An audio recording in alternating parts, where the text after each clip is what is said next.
My heart was pounding because I'd made the decision that I was going to come out to all of my colleagues the following day. I sealed the last of 12 envelopes and I went to bed. But I didn't sleep at all that night. I tossed and turned. I went through my entire life history and I asked myself over and over again, are you sure, Phil? Are you sure? Are you sure? It was the fall of 2000. I had been a physical therapist for just 2 years and I was absolutely loving my work. I was working at an inpatient rehabilitation hospital in Virginia, helping patients recover from strokes and amputations and spinal cord injuries. We were a team of really dedicated practitioners, therapists, doctors, nurses, all just committed to helping people get back to their lives. I had really amazing colleagues, just incredible practitioners who were caring and compassionate, but they didn't really know me because I hadn't really let them into my life yet. They didn't know that I went home and spent hours every night dealing with my own spinal injuries so that I could come and treat patients the next day. They didn't know that I had almost exited the planet a couple years before after being trapped in a very prolonged depression. And most important for this story, they didn't know that I was gay and I was with my very first partner, Jeff. At that point, I had only come out to my parents and my two best friends about 7 months prior. Aside from that, I was still very much in the closet. This was all before September 24th, 2000. On September 24th, 2000, a man walked into a restaurant in Roanoke, Virginia, and asked an employee, "Where's the local gay bar? I want to shoot gay people." He was given an answer to that question, went to that bar, shot 7 people, and killed one of them. Jeff and I were living in that town, Roanoke, Virginia, and I was working in neighboring Salem, Virginia. I should say I was born and raised in New York, and so I had grown up all the way through college in relatively liberal and diverse upstate New York. In contrast, Roanoke and Salem were small, conservative Christian towns. So this shooting gained national attention and created quite the stir in Roanoke, Virginia. There were conversations happening everywhere, including at the hospital where I was working.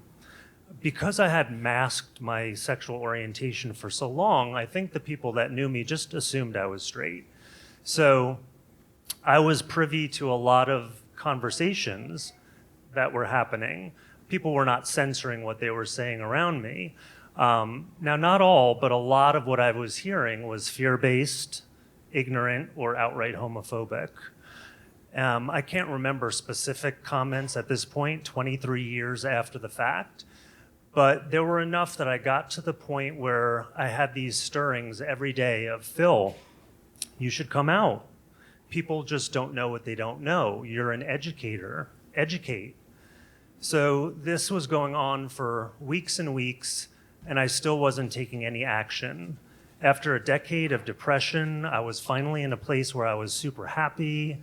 I loved my job. I was in a great relationship with Jeff. Like, life was really good. Did I want to possibly jeopardize all of that by coming out?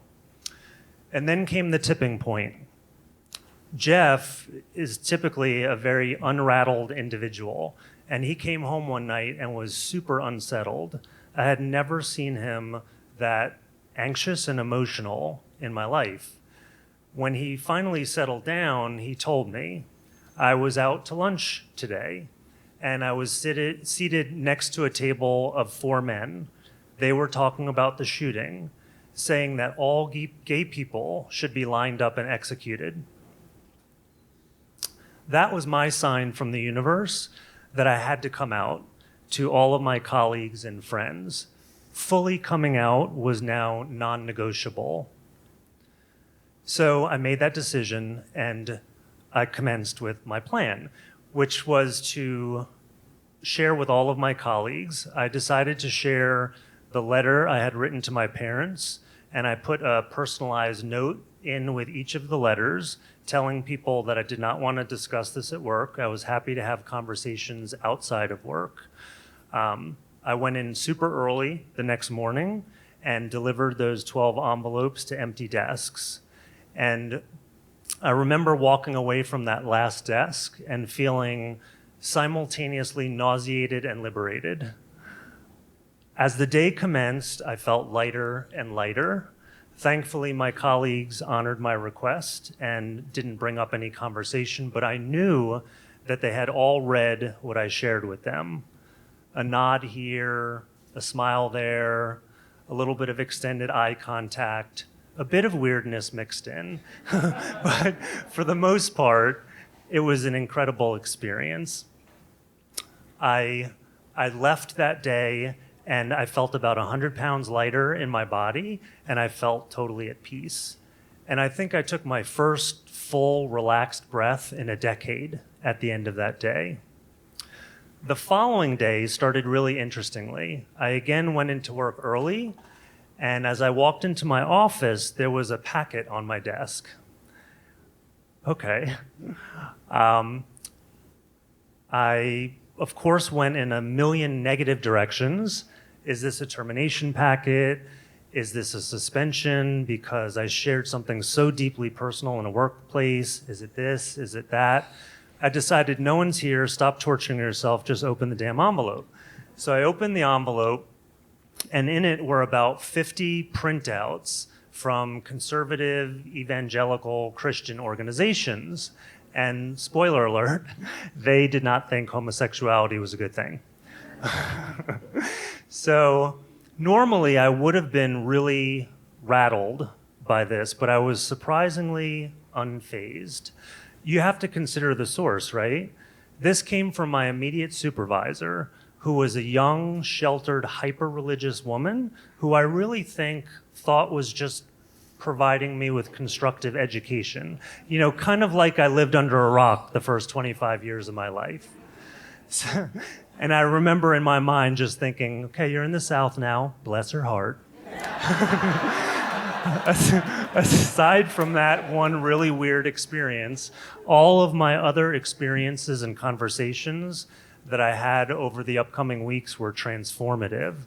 It felt like I stepped out of a prison cell and shackles had fallen off my body.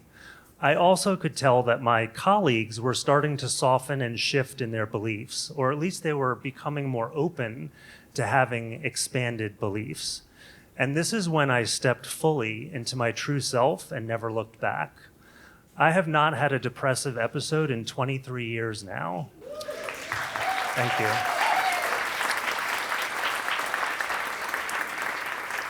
Jeff and I are still together celebrating. We celebrate our 25th anniversary this September. And we got married in 2013. We have 2 beautiful adopted children and 1 adopted dog. And life is really fantastic. So, unfortunately, hate crimes and shootings like this still occur. What can the LGBTQIA community do to make a difference? We can be our full, authentic, unapologetic selves and just live amazing lives. We teach through visibility. Thank you.